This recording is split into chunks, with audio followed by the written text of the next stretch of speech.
Hola, ¿qué tal? Muy buenas tardes, ¿cómo están? Bienvenidos una vez más aquí a un podcast de Otofon Auxiliares Auditivos. Hoy vamos a tener a un gran invitado, a un gran doctor de aquí de San Luis Potosí.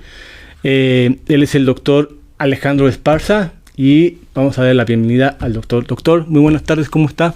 Hola, buenas tardes a todos. Aquí pues empezando a hablar un poquito sobre el tema de la audición.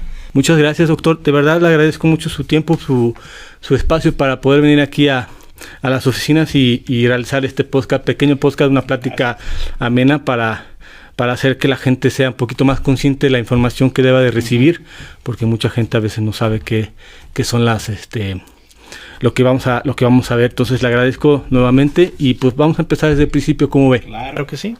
Venga, para eso estamos. Doctor, quisiera preguntarle, ¿dónde pasó su infancia?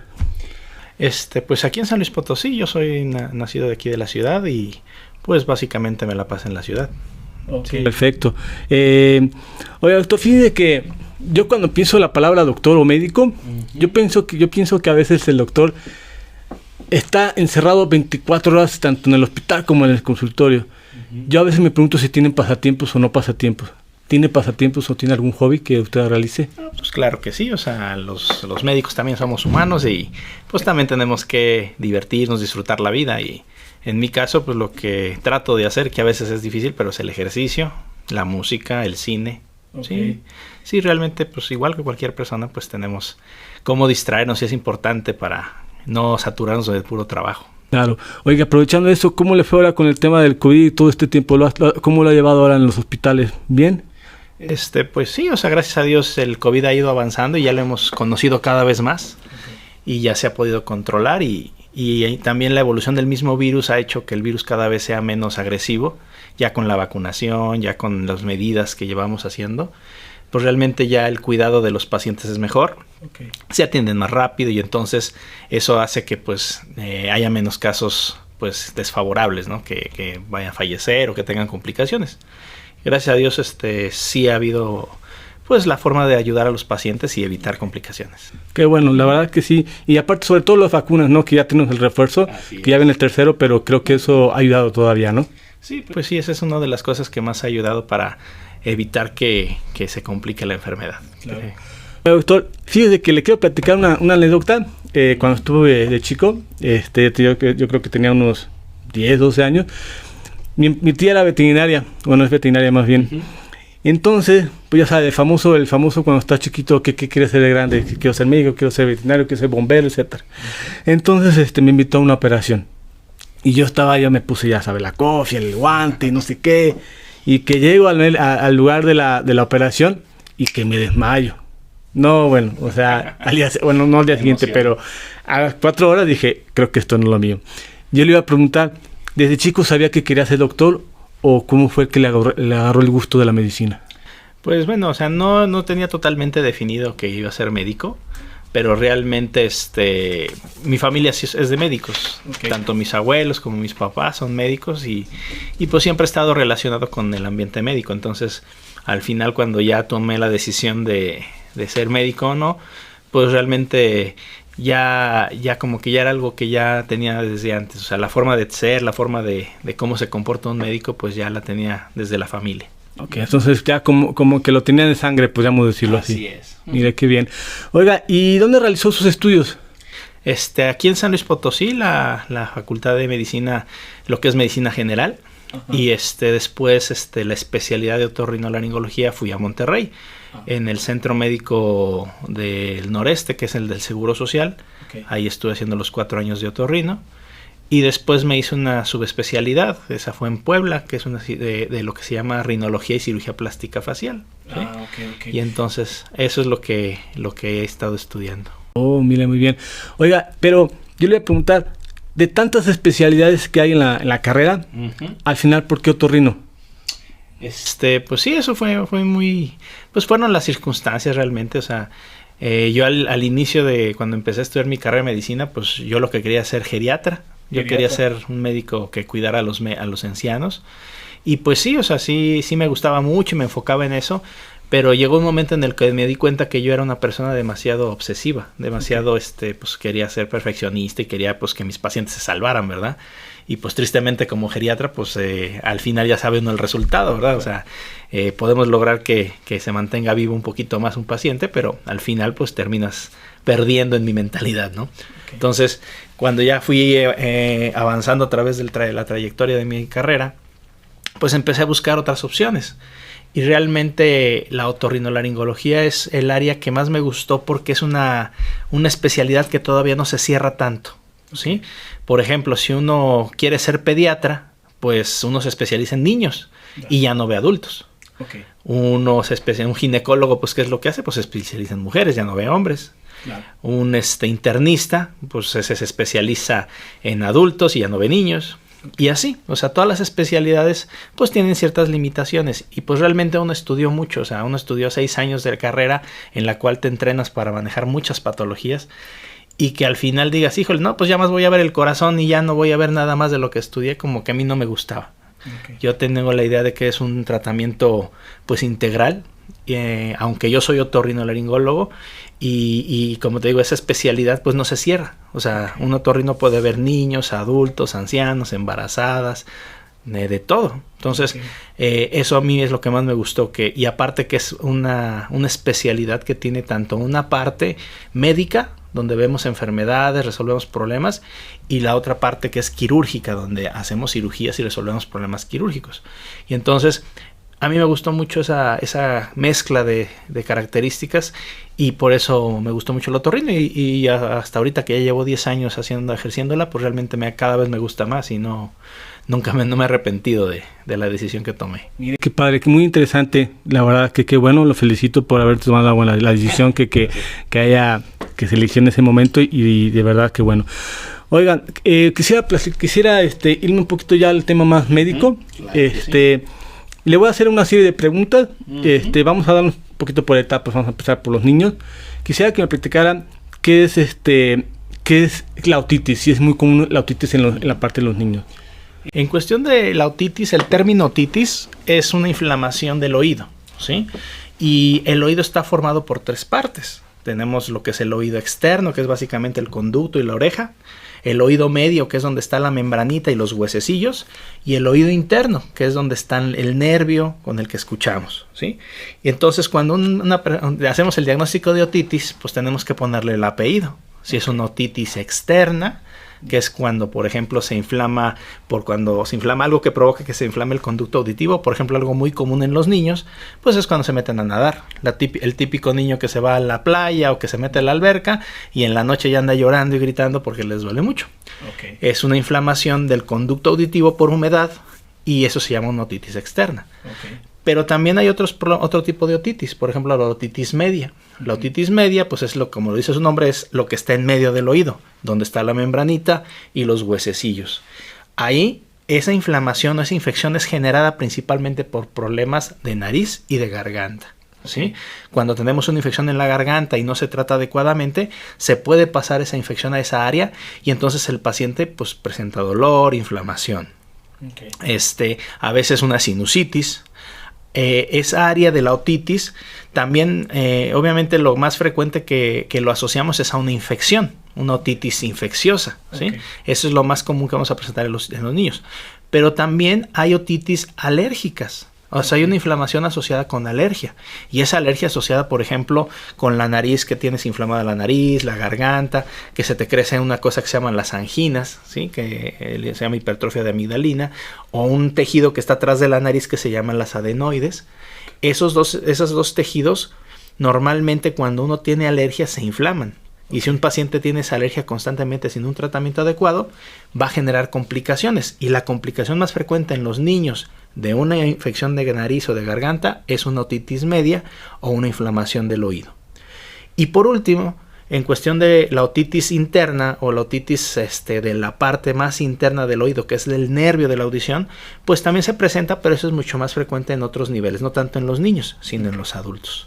Lo que viene siendo la otitis interna, estamos hablando de la parte de la cóclea, ¿verdad? Así es, donde está la cóclea. Por ejemplo, en la infancia, una infección en el de embarazo de un niño, por ejemplo, que a la mamá le dio una infección fuerte, una meningitis o la rubiola o algún tipo de problema en el nacimiento, puede ocasionar una inflamación del nervio de la audición y generar una lesión que puede ser permanente.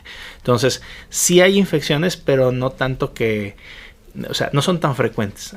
O sea, si le ponemos un porcentaje, pues más o menos el 90% de las otitis están asociadas a esto que te digo, a una infección del oído externo, a una infección del oído medio.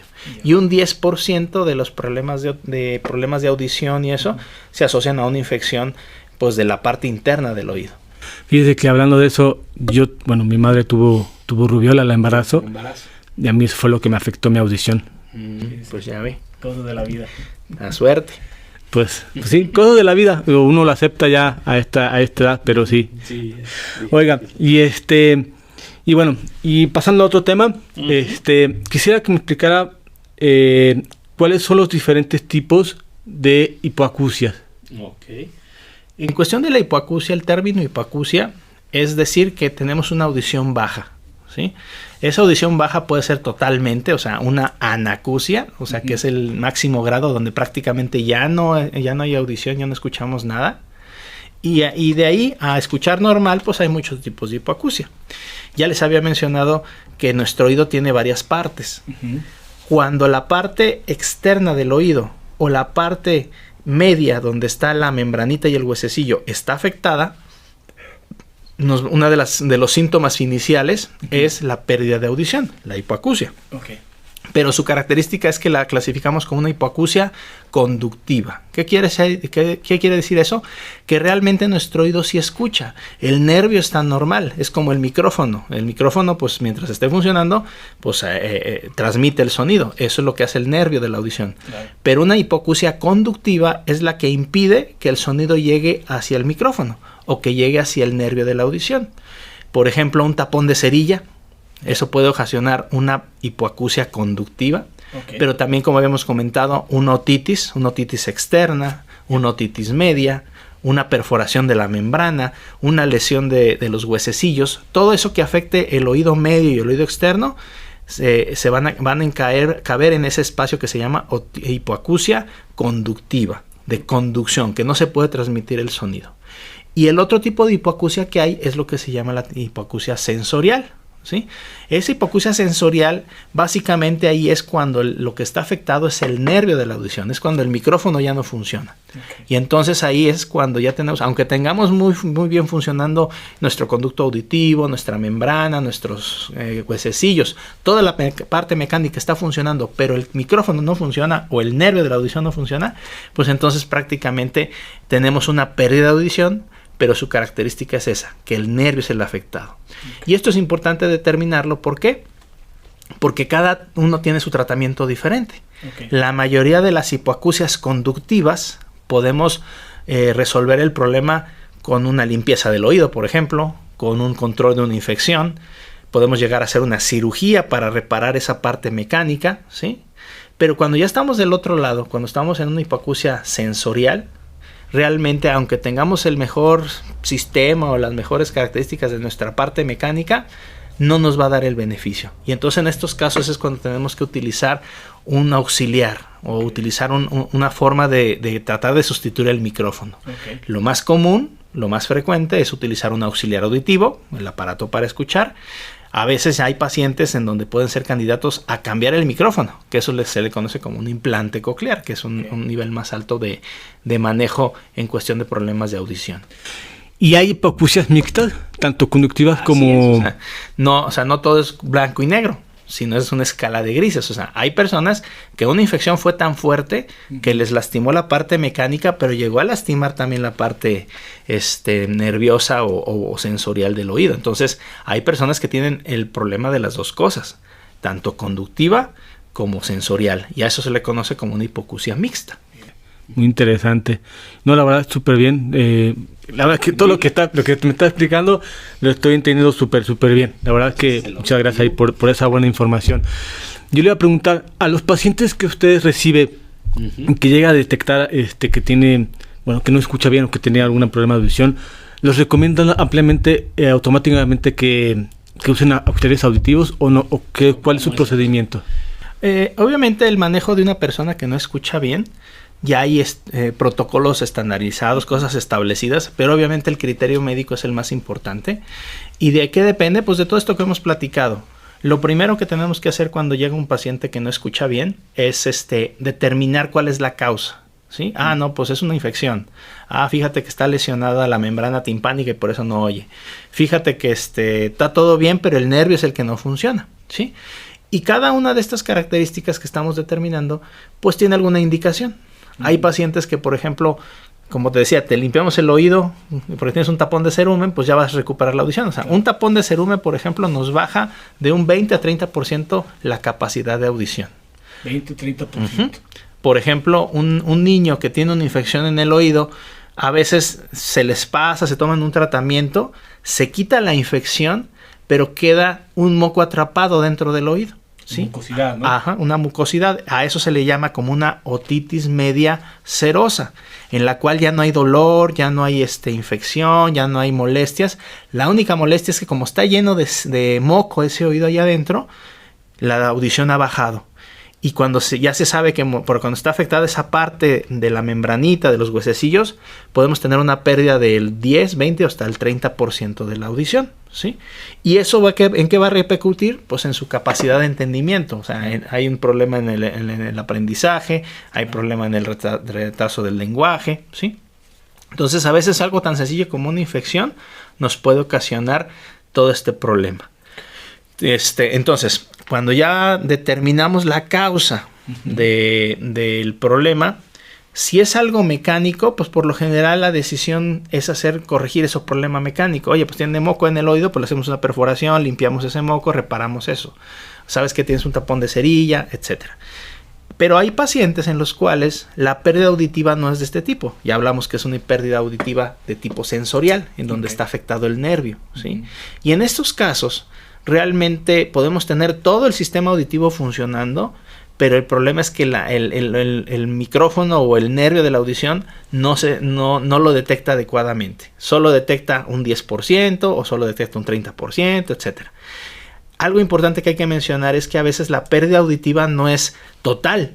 No es de que, yo ya bajé mi audición de toda. O sea, yo no escucho ni un sonido agudo ni un sonido grave. El problema de la pérdida auditiva es que puede ser variable. Puedes escuchar muy bien todas las frecuencias excepto una o dos, en donde ya se bajaron y nomás escuchas los sonidos agudos, los escuchas muy bien, pero los graves no. Y en esos casos, cuando ya vemos que el problema es del nervio, ahí lo que se recomienda es sustituir o apoyar ese nervio. Y la mejor forma de potenciar esto es usar un auxiliar auditivo, ¿sí? Los auxiliares auditivos, pues lo que van a hacer es amplificar el sonido para tratar de mejorar esa captación del cerebro y para que el oído recupere su capacidad de entendimiento, ¿sí? Cuando uno va a sugerir el uso de un auxiliar auditivo, tenemos que valorar varias características, ¿sí? Tenemos que valorar, por ejemplo, qué tanto problema, cuánto volumen tenemos que subirle a ese paciente para que me escuche todas las frecuencias. Y por lo general, ese volumen es diferente dependiendo de la frecuencia que estamos viendo. O sea, a lo mejor escucha en 10 el sonido más agudo, pero el grave necesitamos subirle a 11 o 12, ¿sí? Y eso es importante determinarlo porque eso es lo que necesitamos hacer. El aparatito que vamos a usar como un auxiliar nos va a filtrar el sonido y va a tratar de calibrar y juntar ese sonido para que podamos escuchar de la mejor forma posible. La situación es que también tenemos que valorar el entendimiento, que es algo muy importante. Una cosa es que podamos escuchar sonidos, pero otra es que entendamos palabras, ¿sí? Y entonces también se hace un estudio que se llama logodiometría, en la cual determinamos qué tanto queda de entendimiento en el nervio de la audición, ¿sí? Estas dos cosas es importante analizarlas. ¿Por qué? Porque al usar un auxiliar auditivo, podemos mejorar el sonido, o sea, el paciente va a escuchar más, pero a veces hay pacientes que su lesión ya lleva tanto tiempo o no se rehabilitó en un momento adecuado que ya el cerebro ya no reconoce o ya no pela el oído, por así decirlo.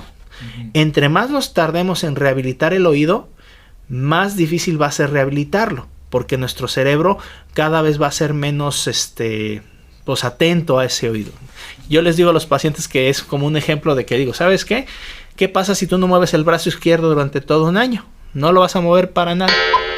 Ahora ya después pasando el año, ahora sí mueve el brazo. ¿Qué creen que va a pasar?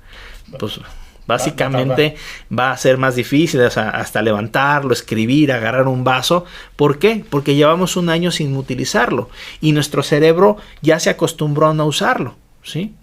Entonces, eso mismo sucede cuando un paciente tiene un problema de audición que no se rehabilita. Si pasa un año, pues hay cierto grado de que no lo pele el oído, pero si pasan 2 años, si pasan 3 años, 10 años, pues realmente la capacidad de recuperación se limita. Por eso es importante que en el momento que se detecte inmediatamente una pérdida auditiva, se trate de resolver el problema.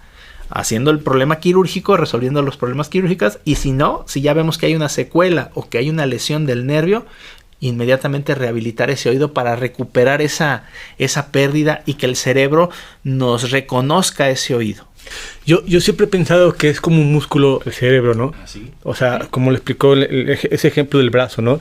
Creo que nuestro músculo es el cerebro.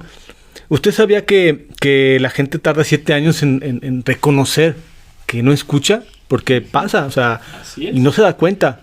Y hay mucha gente dice, no, yo sí escucho bien, pero no, o sea, y es verdad, y entre más tiempo pase, pues más complicado, y entre más mayor sea la persona, es poco más complicado. Y qué bueno que lo dice. El problema de la audición es ese, que es un sentido que como lo usamos constantemente, y los pacientes van a ir con el médico cuando noten un cambio rápido, ¿sí? O sea, si de hoy para mañana yo pierdo el 50% de mi audición, pues va a ser algo muy molesto, lo voy a identificar inmediatamente. Claro. Y entonces pues voy a buscar a resolverlo. La situación es que no todos son así. Claro. Hay unos que es una pérdida progresiva muy lenta, que es la presbiacusia, por ejemplo. La presbiacusia es el oído cansado. A partir de los 40 años empieza a haber una degeneración natural de la audición. ¿A partir de cuánto? De los 40. 40. ¿Sí? A partir de los 40 ya empezamos a escuchar cada vez menos. No todo, sino ciertas frecuencias. Claro. Y depende de muchas características. Hay gente que les afecta más que a otros. Claro. Entonces, el problema es que como es muy lento, nos vamos adaptando. O sea, empezamos a tolerar que no escucho este sonido, espero tolerar que no escucho bien en las fiestas, empiezo a tolerar que no escucho y no entiendo lo que me dicen en la casa y se enojan que dicen que no escucho, pero yo sí escucho, ¿sí? Claro. Y entonces el problema es ese, que cuando vamos perdiendo la audición lentamente, hay personas que pueden ya tener la pérdida del 50% de audición y ellos consideran que están escuchando bien. ¿Sí? Sí. Y por eso dices que son 7 años, porque claro. Realmente no es que no lo pelaran, sino que poquito a poquito cada vez se va haciendo más evidente y va progresando esto, y hasta que ya es un problema muy serio, es cuando aparece, pues tienen que tratarlo. Otra característica de esto es que a veces la pérdida auditiva, cuando es de un solo lado, es más fácil detectarla. O sea, ¿sabes qué? Pues no escuché del lado derecho de repente, pues ya vengo, ¿no? Pero a veces hay unas pérdidas donde son bilaterales, o sea, se nos va bajando la audición de los dos lados y casi igual. Y entonces pero tú consideras que, pues oye, ¿cómo comparas si escuchas o bien? Pues a ver, si escucho de este lado escucho bien y de este escucho menos. Pero si están bajando los dos, pues tú vas a decir, pues yo escucho igual, entonces yo quiero decir que estoy escuchando bien. Claro. Y la verdad es que no, es porque están bajando los dos oídos al mismo nivel y entonces podemos tener pérdidas de 50% y tú dices que escuchas bien. Claro. Y yo le iba a preguntar,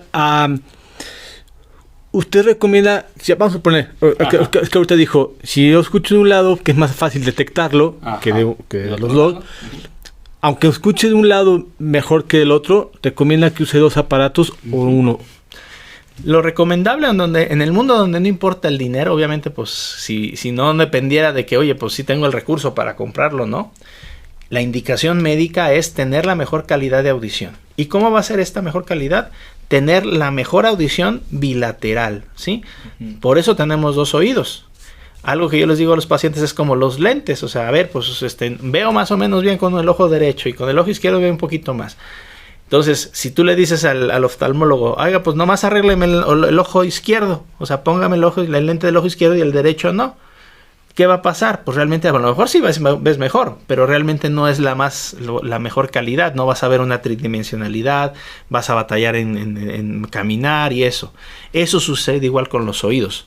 Tenemos 2 oídos Claro. Y tenemos una cosa que se llama el sonido estereofónico. Eso de estereofónico, ¿qué quiere decir? Que el sonido no solo, o sea, el oído no solo nos sirve para escuchar, nos ayuda para el sentido de posición, del equilibrio. Esa es la otra función del oído. El oído está interviniendo en el equilibrio. Okay. Y entonces, a través del sonido, al cerrar los ojos y escuchar un sonido, podemos detectar si viene de la izquierda, de la derecha, hacia atrás, hacia adelante. Eso nos ayuda a dar un sentido de orientación. Okay. Si nosotros nomás rehabilitamos un solo oído y el otro no, perdemos esa característica. Ya no tenemos la capacidad de sentirnos en nuestro espacio. Te hablan, o sea, por ejemplo, una persona que no escucha bien y tiene un solo aparato, pues le hablas de la espalda, oye, ¿cómo estás?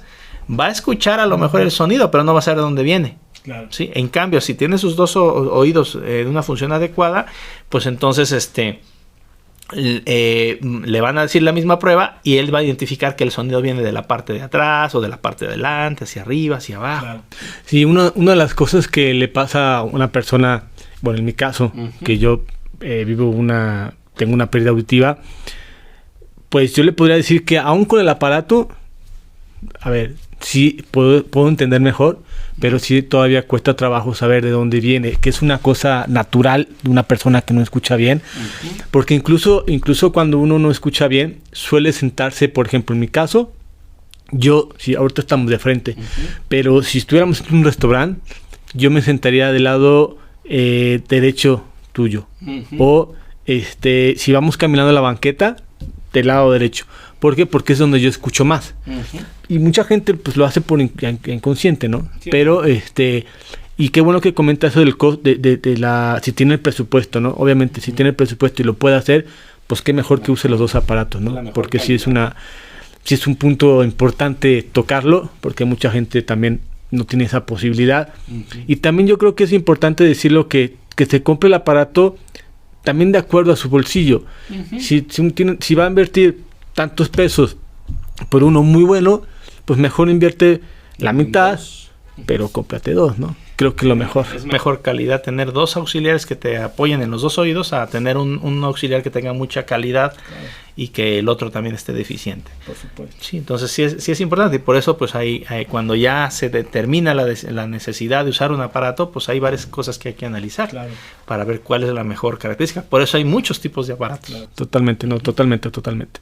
Oiga, y fíjese que hay muchos, bueno, ya pasamos el tema de los niños o tema del oído, quisiera pasar a otros temas.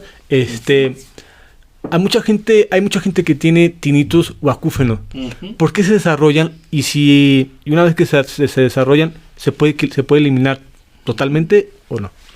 Ese es uno de los temas más controversiales y más difíciles que hay dentro del área de otorrinolaringología o neurotología, que es el área del estudio de la audición. El acúfeno es una enfermedad que también, o sea, es un síntoma. El acúfeno es un síntoma. ¿Qué quiere decir eso? Que tú escuchas un sonido, ¿sí? Y ese sonido puede ser generado por 1000 cosas, ¿sí? Hay acúfenos que son reales, o sea, son sonidos que escuchas y que son reales. ¿Qué quiere decir eso?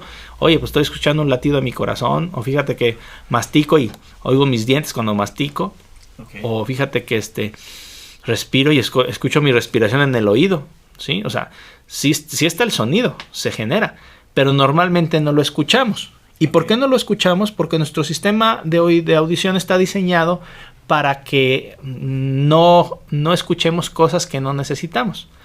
¿Qué pasa si nos tapamos los oídos y empezamos a hablar? Empezamos a escuchar sonidos internos de nuestro cuerpo. Hay gente que puede escuchar el latido, puedes escuchar el movimiento de las vísceras, masticar, ¿sí? ¿Y esto por qué es? Porque estamos cerrando nuestro sistema mecánico.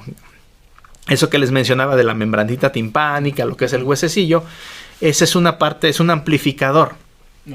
¿Qué quiere decir eso? Que el sonido, cuando pasa a través por estas estructuras, va a aumentar su transmisión de sonido y lo vamos a escuchar mejor que otras cosas, ¿sí? Entonces se supone que debemos escuchar mejor por la parte mecánica que por la parte ósea. ¿Qué es eso de la parte ósea?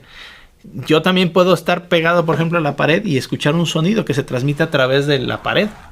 Nuestros huesos también transmiten el sonido, ¿sí?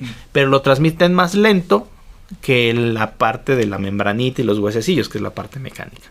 Entonces, cuando está afectado alguna parte del oído, una de las manifestaciones también puede ser, ya hablamos de lo que es la pérdida auditiva, que es la hipoacusia, pero también podemos presentar acúfenos.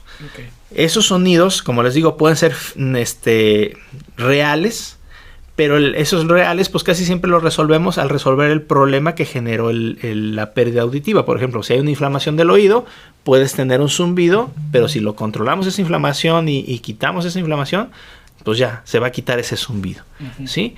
Pero a veces el zumbido no es generado por esa inflamación, o sea, es generado por una lesión del nervio de la audición, ¿sí? A veces esa lesión no solo es el del nervio de la audición, hay que recordar que el oído solo es el micrófono, solo es la parte donde llega el sonido, pero ¿hacia dónde va ese sonido? ¿Hacia dónde se transmite? Hacia el cerebro. Y en el cerebro también hay partes del cerebro que tienen la función auditiva, ¿sí? Hay núcleos de audición. Y cuando hay una lesión, una inflamación o un problema en el cerebro, también nos puede dar un zumbido, ¿sí? Okay.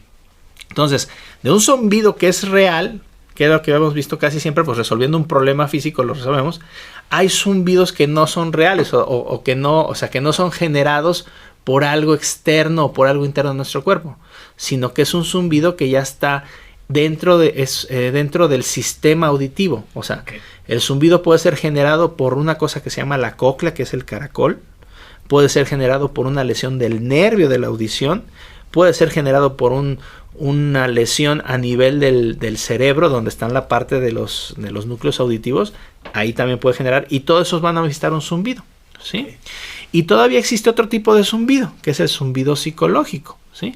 Ese zumbido es asociado principalmente pues al estrés, a problemas de que estamos muy ansiosos, a problemas o que algún problema en nuestro cerebro que ocasiona que se genere un zumbido, ¿sí? Yeah. Entonces, todo esto que les platico es lo que tenemos que hacer cuando viene una persona que tiene un zumbido. Tenemos que determinar de dónde viene, ¿sí? Yeah.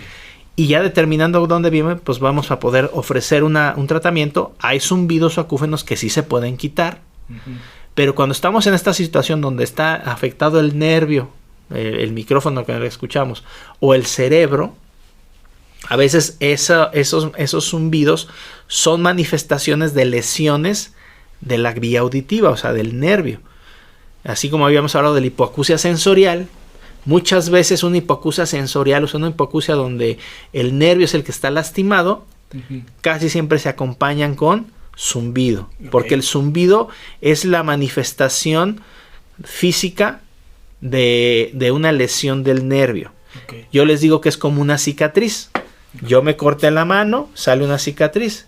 Y yo le puedo poner cremita, le puedo hacer mil cosas y siempre va a estar la cicatriz.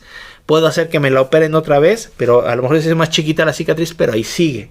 Yeah. Cuando el zumbido o el acúfeno es generado por una lesión del nervio de la audición, ese zumbido es muy difícil quitarlo, ¿sí? Okay. Que se elimine totalmente no es posible, pero sí podemos hacer que baje o que sea menos notorio. Y lo que más nos ayuda para bajar ese tipo de zumbidos donde, híjole, están asociados a una pérdida auditiva, es rehabilitar el oído, es volver a darle más capacidad de audición al oído. Okay. La mayoría de los pacientes que tienen acúfeno refieren que lo oyen cuando todo está en reposo, cuando todo está en silencio. Muchas veces dicen, no, mira doctor, cuando me levanto y estoy trabajando y estoy haciendo mil cosas, pues ni lo pelo el zumbido, o sea, no lo escucho. Pero ya llego en la noche donde ya está todo en silencio, ya voy a descansar y quiero dormir, y ahí aparece el zumbido. ¿Qué quiere decir eso? El zumbido ha estado todo el tiempo, pero como tú tienes un ambiente de sonido diferente durante el día a durante la noche, cuando ese ambiente de sonido es muy alto, que hay mucho ruido, hay muchas cosas, pues esos son distractores, bloquean la recepción del acúfeno, ¿sí? Pero cuando ya estás en descanso, donde ya el sonido ya es más descansito, ya está más bajo todo, pues entonces se hace más evidente ese zumbido, ¿sí? Entonces, este concepto de que el zumbido aparece más cuando está en silencio las cosas, lo podemos utilizar a nuestro favor. Cuando rehabilitamos un oído que tiene un zumbido y vemos que ese oído tiene problemas auditivos, si yo le pongo un auxiliar a ese oído, el zumbido va a ser menos notorio, no porque le haga algo al zumbido, sino porque ya reacomodé o aumenté el sonido que normalmente no escuchaba. Entonces eso se le conoce como enmascaramiento, claro. En el cual logramos con sonidos bloquear el sonido del acúfeno, y entonces eso hace que logre descansar una persona, ¿sí? A veces el zumbido es muy intenso, pues tenemos que utilizar técnicas pues de relajamiento, de tranquilidad, y por ejemplo acostumbrarnos a dormir con música, con un sonido al dormir. ¿Para qué? Para que no haya tanto, no todo esté en silencio, y eso ocasione que no se te quite el zumbido. Pues muy bien, la verdad es que sí he conocido mucha gente, bueno, no mucha, pero sí he conocido un par de gentes que tienen zumbido y sí le sufren, la verdad. Sí, porque hay zumbidos, como dice, de mucha intensidad, como de poca intensidad, pero hay gente que sí conozco que tiene demasiado fuerte el zumbido y es que no lo aguanto.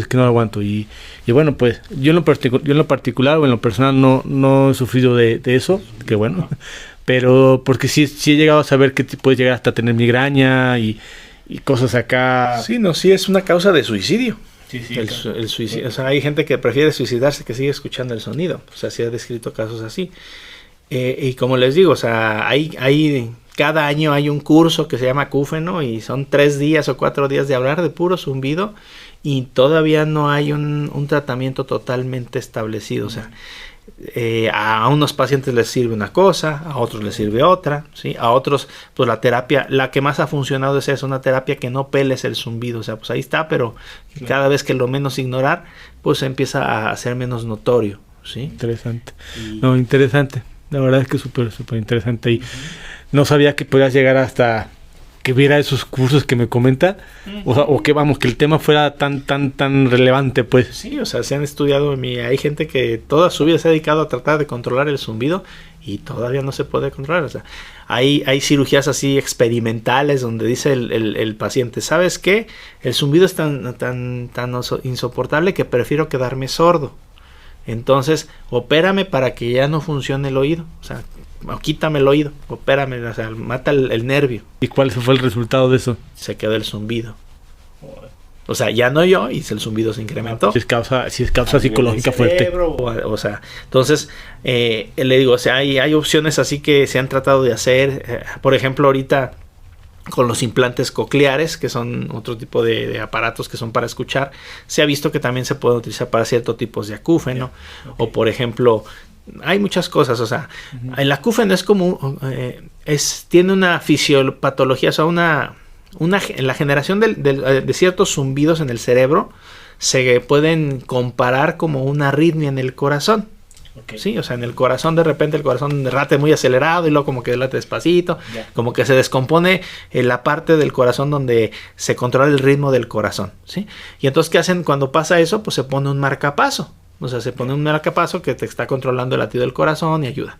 Algo parecido se ha estado tratando de usar para ciertos tipos de acúfeno donde se pone en el cerebro y se puede bloquear eso. Pero esas son cosas ya de muy avanzadas, de que se están experimentando. Okay. A veces hay pacientes que les va bien, hay otros que no les hizo nada, ¿sí? Entonces, esta parte de lo del acúfeno todavía hay mucho por investigar. Todavía no se llega a un control totalmente de ese problema. Pues esperemos que en los próximos años que la tecnología pueda llegar al punto de plano quitar eso, porque a mucha gente le va a ayudar seguramente. Sí, sí, es uno de los problemas, de los retos en la medicina que todavía hay. Interesante.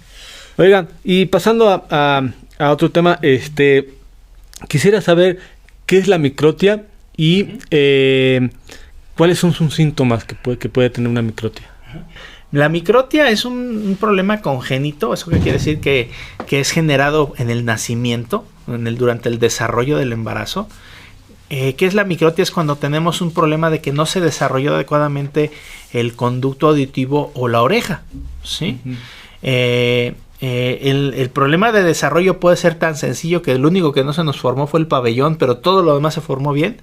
O puede ser un problema tan serio que no se formó el pabellón, no se formó el conducto, no se formaron los huesecillos, no se formó el caracol, no se formó el nervio, ¿sí? Entonces, hay diferentes grados de microtia. Okay. Grado 1 hasta grado 3. Dependiendo de qué tan afectado fue ese desarrollo del oído, ¿sí? Y supongo que cada grado puede tener alguna cura o no. Así es. Si, por ejemplo, nomás estamos hablando que no hay pabellón, pues realmente, pero si hay conducto y eso, pues entonces se puede poner hasta una prótesis de oreja, Entonces además se pone la prótesis y yo dije, mira, pues ya se ve igual y ya no hay problema. Pero cuando sabes que no se formó el pabellón, pero tampoco el conducto, tampoco los huesecillos, pues hay pacientes que a lo mejor no vale la pena ni siquiera tocarles el oído porque no vale la pena, o sea, no va a quedar bien. Okay. Pero hay otros que, ¿sabes qué? Si vamos a reconstruir, vamos a formar un nuevo conducto, vamos a poner unos nuevos huesecillos, vamos a hacer ciertas cosas para tratar de recuperar audición, ¿sí? Okay. En algunos de esos casos, una cosa es hablar de la parte como estética o parte mecánica del oído, o sea, de que, ¿sabes qué? Pues no hay esto, pues podemos hacer un conducto, podemos hacer esto, un pabellón, eso es la parte mecánica. Pero otra parte importante, cuando está afectada es todo esto mecánico que hemos mencionado, pues el oído, lo muy importante que es la audición, también se ve afectada. Puede estar afectada por una forma conductiva, donde no hay nada de partes mecánicas que nos ayuden a escuchar, pero el nervio está muy bien, ¿sí? Y a veces hay partes donde está la parte de lesión de conductiva y el nervio también está lastimado, ¿sí? Okay. Y entonces ahí se determina mucho el tipo de tratamiento. Por ejemplo, hay unos aparatos auditivos para transmisión ósea, ¿sí? Sí, claro. En donde, pues, como no tenemos un conducto y no tenemos cómo escuchar bien, pues se puede poner un aparato auditivo que se fije al hueso y que transmite el sonido a través del hueso para rehabilitar ese oído. En estos casos, cuando hay una microtia o cuando detectamos, por ejemplo, un paciente sordo en el nacimiento, con el screening auditivo, que es algo que deben de tener todos los niños al nacimiento, si decimos, ¿sabes que este paciente tiene problemas de audición? Lo importante es rehabilitarlo lo más rápido posible. ¿Por qué? Porque realmente si no se rehabilita no va a haber una conexión cerebral entre el sonido y la interpretación del cerebro. Si no se logra eso, realmente esa persona va a perder esa capacidad. Ya aunque después le pongan aparatos, después lo operen, después de todo eso. Por eso es muy importante que la rehabilitación se haga lo más pronto posible de detectar el diagnóstico. Okay. Esto de la microtia es un diagnóstico de la infancia. O sea, realmente nace el bebé y nace sin oreja, pues en ese momento ya se identifica. La única manera es por nacimiento, no puedes tener microtia de otra manera. No, hay de otra manera, es de nacimiento eso, okay. ¿Sí? Obviamente hay otras cosas, o sea, pues es una mutilación, tuviste un accidente donde se lastimó el oído y se les tomó y se destruyó toda la parte mecánica. Bueno, ya es otro tipo de lesiones, pero que también pues se requieren auxiliares auditivos o hay ciertos tipos de rehabilitación para esto. Muy bien. Oiga, doctor, pues ya para la recta final de la plática, fíjese que conozco mucha gente de adultos mayores que suelen tener depresiones o se aíslan por la familia, pues debido a que oyen pero no entienden, como hace un momentito platicamos de que lo que viene siendo la presbiacusia, ¿no? ¿Qué le puede recomendar a esa familia? Porque pues la verdad es que muchos adultos pues sí sufren de depresión, ¿no? Y pues lo ideal es que no sufran depresión o que no se aíslen y que al contrario pues puedan tener conversaciones con sus familias y que se integren, que no le usen al volumen muy fuerte. Entonces, pues ¿qué le puede recomendar a esa familia? Pues bueno, lo primero que hay que tener en mente o considerar es que nuestra calidad de vida ha aumentado a través del tiempo. ¿Sí? ¿Qué quiere decir esto? Que nos morimos más tarde que antes. O sea, antes una gente se moría a los 60 años, ya se veía muy acabado y se moría, ¿sí? O, ¿sabes qué? No, pues le dio la diabetes, como nunca se le controló bien y eso, pues se moría, ¿sí? Okay. Pero actualmente nuestra calidad de vida ha aumentado mucho. Los pacientes ahorita ya son pacientes que tienen 80, 90 años, ¿sí? La mayoría de la gente de nuestra generación, por ejemplo, yo que tengo 40 años, pues nuestra mente era decir, ay, pues ya que llega a los 60, es mi proyecto de vida, ya mis hijos ya salieron, ya hice mi vida, ya me jubilé, y ya. Y tú pensabas que ya de los 60, pues ya me espero a morir. Claro. Y el problema es que ahorita hay gente que está así, o sea, está a los 60 y espera a morirse, y pasan los 70 años y se espera a morirse, pasan los 80 años y espera a morirse, los 90 años, o sea, se echan 30 años esperando a morirse porque su proyecto de vida se acabó a los 60, okay. ¿Sí? Estamos en esa transición actualmente aquí en México, donde ya hay gente que vive mucho y su calidad de vida es muy buena. O sea, si tú comparas a una persona de hace 30 años que tenía 40 años y lo comparas con uno de 40 años de ahora, pues su visión, su forma de ser, su calidad de vida es totalmente diferente. O sea, tú ves a una persona de 40 años de hace 30 años y dices, ay, no, pues este ya está viejito, ya se va a morir. Yeah. Y ahorita ves a los de 40 años y todavía son activos, tienen muchas cosas. Hay gente que tiene 80 años y sigue trabajando. Totalmente. ¿Sí? Entonces, esto es importante considerarlo con este tipo de deficiencias. Una cosa es que la calidad de vida nos ha dado muchos beneficios y podemos prolongar nuestra vida, ¿sí? Pero a veces nuestro cuerpo no está diseñado para tantos tiempos, ¿sí? Claro. Entonces, ¿qué pasa después de los 50, 60 años? Tenemos una degeneración natural de nuestro cuerpo, ¿sí? La presbicia, que es cuando no vemos bien, la presbiacusia, que es la pérdida auditiva, la presbilaringe, cuando ya no hablan bien y se les va la voz. Okay. Y así hay de todo.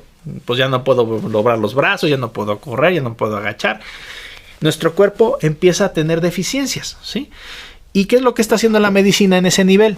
Pues rehabilitar. O sea, es darle lo que le falta. Oye, pues si ya no veo bien, pues vamos a buscar que veas bien, porque todavía te van a faltar 10, 20, 30 años para ver, ¿sí? Igual en el oído.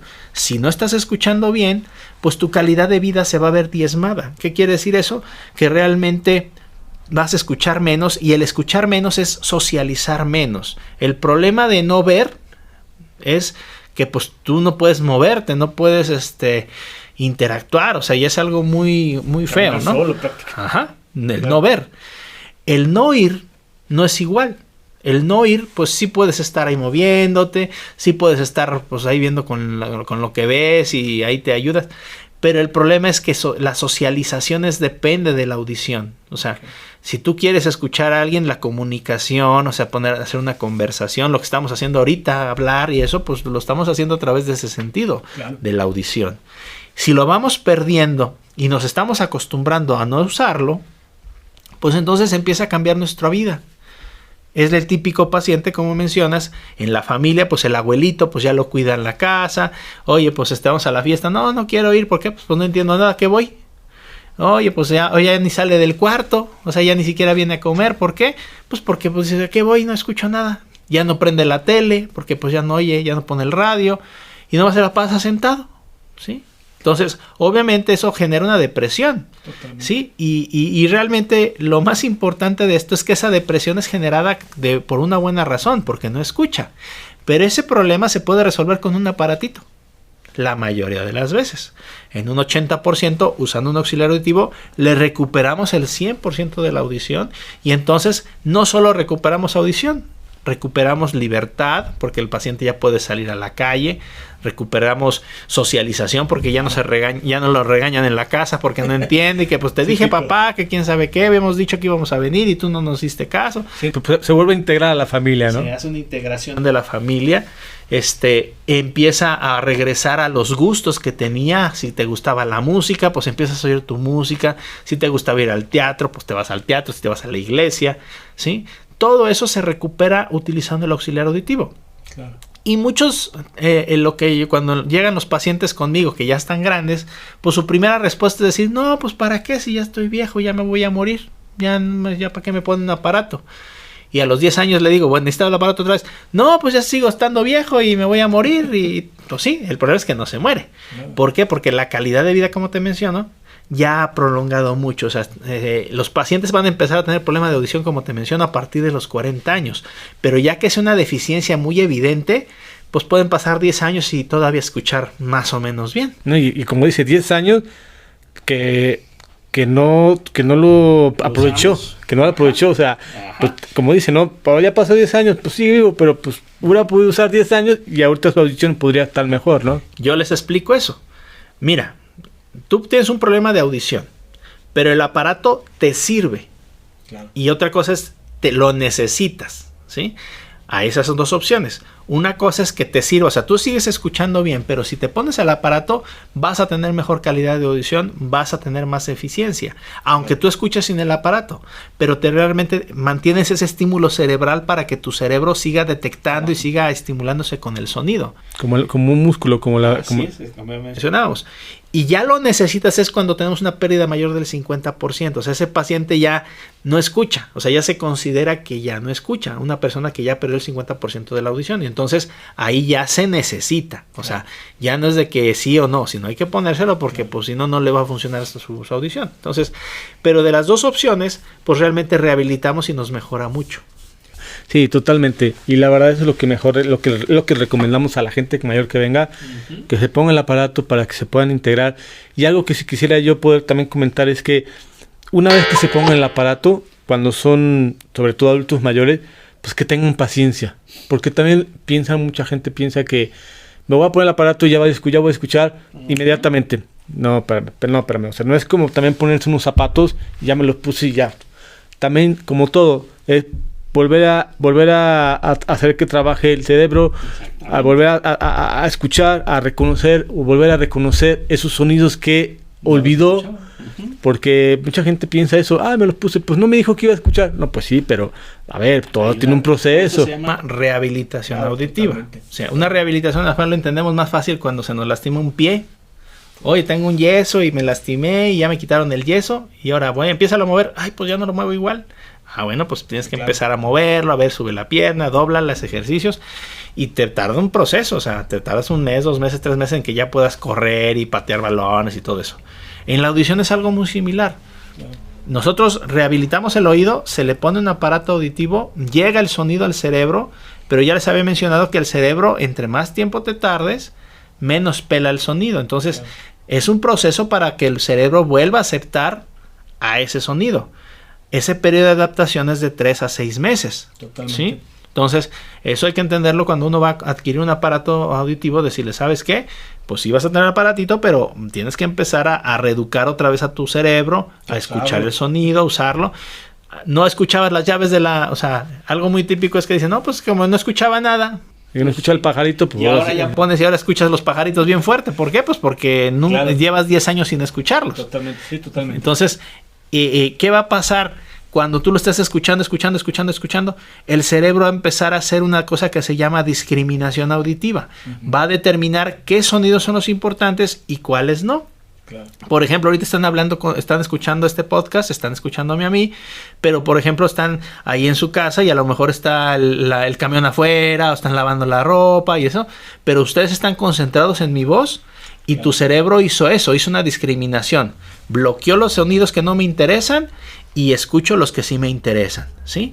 Cuando rehabilitamos a una persona, cuando le ponemos el aparatito a una persona, no existe eso. Llega todo el sonido al mismo nivel. O sea, estás oyendo el perro que está afuera, estás oyendo tus pasos, estás oyendo a la persona que está hablando enfrente de ti, estás escuchando que se mueven unas llaves, todo al mismo volumen, porque tu cerebro no lo escuchaba hace mucho tiempo. Claro. Tiene que acostumbrarse y tiene que presentar nuevamente esa discriminación, y eso es con tiempo. Por eso es importante que cuando se haga la rehabilitación, pues estén en un lugar donde los orienten y donde se esté haciendo este ajuste, ¿sí? Claro. Porque a veces estás muy bien con tu aparatito y de repente, ay, doctor, sonó el teléfono y me molestó un chorro ese sonido. Bueno, pues hay que venir otra vez aquí para hacer el ajuste de ese sonido en específico o de esas características. Por eso es muy importante que cuando uno tiene un aparato auditivo, ir a un lugar donde puedan estar haciendo este juego de ajustar y desajustar y mantenerlo, porque el aparatito es como un coche. Claro. Tiene que tener su mantenimiento. Si tú no le das mantenimiento, pues el beneficio de ese aparato es muy corto. Claro. En promedio un aparatito debe de durar unos 9 años, me imagino, ¿no? Más o menos, si un promedio es de 10 años, incluso puede durar hasta más. Yo creo que todo depende también cómo los cuiden, que le tengan su mantenimiento, porque pues como todo, ¿no? El aparato se usa y se va desgastando, hay que darle su buen mantenimiento. Incluso también va mejorando el aparato. Hoy por hoy la tecnología es como un celular. Tienes un iPhone 8 y en 1 año, 2 años ya está el iPhone 10. Y es lo mismo acá, pero lo ideal es que se vayan que se vaya actualizando. Que se vaya actualizando y pues sobre todo, pero más que eso, que lo cuiden bien. Que tengan el mantenimiento adecuado, porque me ha llegado casos que no, pues llevo hace 2 años que vine, no, pues ni lo has limpiado, está duro el receptor o el tubito o qué sé yo, y pues no, a ver, todo tiene sus cosas, ¿no? Y bueno, pues yo le iba a preguntar también, doctor, quisiera que nos platicara cuál ha sido su relación con otros fonoaudiólogos auditivos. ¿Cómo ha sido la relación con nosotros? Pues muy buena, amena, sí me gusta. O sea, realmente los pacientes que he enviado han salido satisfechos. O sea, en general todo esto que hemos platicado es lo que se hace aquí. O sea, realmente se busca ver cuál es el tipo de rehabilitación más adecuado, el tipo de aparatito que es mejor, cómo se les hace el ajuste y todo eso. Y realmente, pues en mi caso sí he trabajado muy a gusto aquí. Y los pacientes principalmente, o sea, son los que es la referencia que nos indican que están muy contentos. Qué bueno, la verdad, muchas gracias. Y nosotros también, la verdad, estamos muy contentos. Creo que hemos tenido muy buena labor para poder también recomendarle a ustedes que vaya para cualquier cosa si tiene algún problema. Gracias. Ya no de audición, sino ya más bien la parte interna del oído, que a lo mejor ya no nos toca a nosotros ver esa parte. Y la verdad estamos muy contentos con esta por relación laboral, ¿no? Así es. Oiga, doctor, pues ya para terminar, quisiera que nos dijera dónde lo podemos encontrar, si tiene algún teléfono, algún consultorio, bueno, obviamente tiene consultorio, redes sociales, me lo puede comentar también aquí a la cámara, y también yo lo voy a poner en el video. Gracias. Sí, pues yo estoy ubicado aquí en San Luis Potosí, en un hospital que se conoce como la Beneficencia Española, en el consultorio 22. Ahí pueden hablar directamente al teléfono 44 48 15 92 17, pero también tengo a través de internet, a través de una plataforma que se llama Doctoralia. Ahí tengo la agenda electrónica en donde directamente el paciente puede hacer su agenda y nos podemos comunicar con ellos. Y realmente pues esas son las dos vías que yo tengo. En Facebook y en Instagram sí tengo ahí pues a nombre del doctor Alejandro Esparza Ramírez, pues ahí puedo mostrar varias cosas, no solo de el área auditiva, sino de otras cosas. Claro. Pero para la atención y eso, aquí en la Beneficencia en San Luis Potosí estamos a sus órdenes. No, hombre, pues claro que sí. Pues doctor, pues se nos acabó el tiempo. Muchísimas gracias por haber aceptado esta invitación y esta amena plática. La verdad que aparte que me preparé, o sea, aprendí otras cosas nuevas, sobre todo la parte de la microtia que no lo tenía muy dominado. La verdad, muy interesante esta parte. Y pues muchas gracias y pues estamos aquí para cualquier cosa y pues igualmente, y cuando gusten podemos platicar de otros temas asociados a esto. Perfecto, pues muchísimas gracias. Y pues nada, a toda mi gente que nos vieron, muchísimas gracias por habernos acompañado. Recuerden suscribirse al canal y nos estamos viendo pronto. Les mando un abrazo.